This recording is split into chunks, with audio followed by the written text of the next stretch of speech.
तर मध्य रेल्वेची वाहतूक 15 ते 20 मिनिटं उशिरानं सुरू आहे। सायन स्थानकात रेल्वे रुळांवर पाणी साचलेले, त्यामुळे मध्य रेल्वेच्या वाहतुकीला फटका बसलाय। घाटकोपरच्या पुढे लोकल वाहतूक ही संथ गतीनं सुरू आहे। पावसाचा जोर जर वाढला तर कदाचित पाणी आणखी साचण्याची शक्यता आहे। त्याचा परिणाम पुन्हा एकदा मध्य रेल्वेच्या वाहतुकीवर होईल। सध्या तरी 15 ते 20 मिनिटं उशिरानं रेल्वे वाहतूक सुरू आहे। अपडेट्स घेऊयात आमचे प्रतिनिधी गिरीश कांबळे यांच्याकडून। गिरीश, हार्बरची वाहतूक 35 ते 40 मिनिटं उशिरानं सुरू आहे आणि मध्य रेल्वेची वाहतूक आता 15 ते 20 मिनिटं उशिरानं सुरू असल्याचं कळतंय। मध्य रेल्वेच्या कुठल्या स्टेशन्सवर पाणी साचलेलं आहे रुळांवर?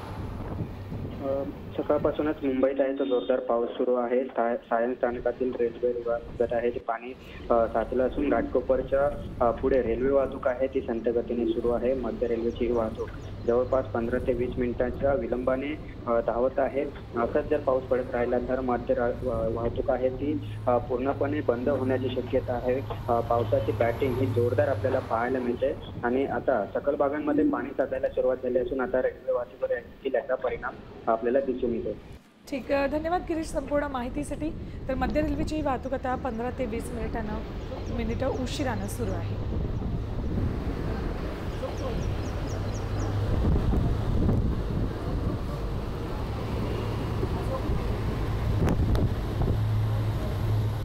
आता isakal.com आहे देशातील नंबर 1 ची मराठी न्यूज वेबसाईट।